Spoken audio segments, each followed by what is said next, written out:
Did Trump help set the stage? Troy says that, under former President Donald Trump, the anti-refugee zealot Stephen Miller and others restricted the special immigrant visa program, which was supposed to let Afghans who aided the U.S. qualify for travel to the U.S. with their families. In recent Twitter posts, she recounted that despite entreaties from many to protect these Afghan allies, including James Mattis, then Secretary of Defense, prejudice from others against the refugees won.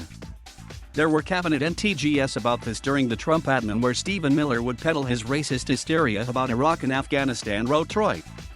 He and his enablers across government would undermine anyone who worked on solving the SIV issue by devastating the system.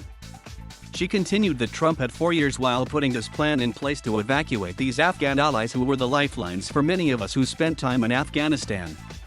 They'd been waiting a long time. The process slowed to a trickle. Miller's wife, Katie Miller, who was Pence's former spokeswoman, questioned the validity of Troy's claims in a tweet. What meeting? Who were the attendees? Where did this meeting happen? Miller wrote.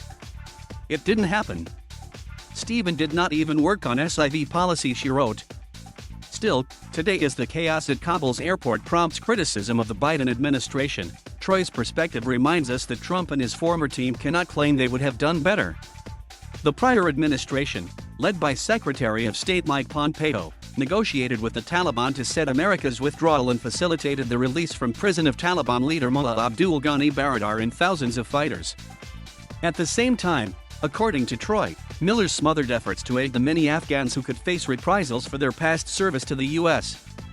Miller was hardly alone in terms of anti-immigrant rhetoric in the administration, but Troy's account of Miller's role aligns with his record of cruel regard for refugees in general and his attitude toward Afghans in particular.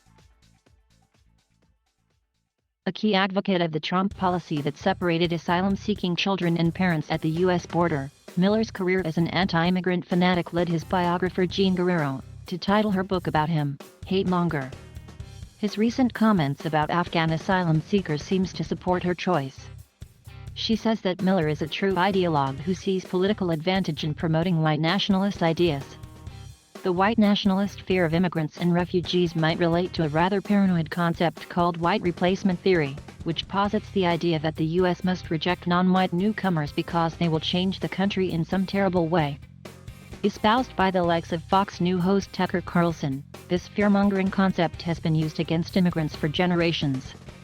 Miller nodded toward this theory on a recent Fox News appearance when he said, "Resettling in America is not about solving a humanitarian crisis, it's about accomplishing an ideological objective, to change America." Fear of white replacement has been a recurring theme in anti-immigration efforts for generations. The popular 20th century book, The Passing of the Great Race, complained that America's population was being diluted by the arrival of immigrants from outside the Anglo-Saxon and Nordic regions of Europe. Its author, the renowned Madison Grant, warned that because of its asylum policies, America faced a racial abyss. Although successive waves of immigration have enriched the country and given a light to nativist rhetoric, the fear that energized Madison Grant was never extinguished. It can be heard in Miller's argument last week against an assertive effort to save those who helped the United States in Afghanistan. Bottom line, if we are not careful, all we could have to show for 20 years in Afghanistan is a failed terror state, a humanitarian catastrophe, and an immigration policy that has brought the threat of jihadism inside our shores, Miller tweeted. Days after fanning fears of pro-American Afghans bringing terrorism to the U.S., Miller struck a completely different note. He used an opportunity to respond to Troy's claim as a way to bash the Democrats now in the White House. The sole reason that anyone is stranded in Afghanistan is because Joe Biden stranded them there in the single most imbecilic act of strategic incompetence in human history, he said in a statement to the New York Times. All the desperate lying liars in the world can't change that one inescapable fact? The last bit about liars was ostensibly a swipe at his former colleague, Troy, whom, having fought in vain to temper the worst of Trumpism, seems determined that the facts be known as the consequences she feared the most come to pass.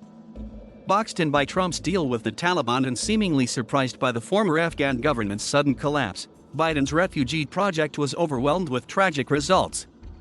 However, a rapid increase in the effort means that 28,000 have already been airlifted to safety.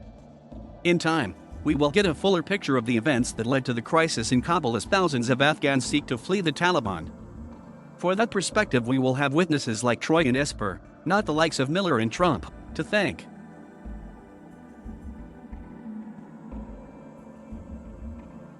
Thank you for watching. Please subscribe.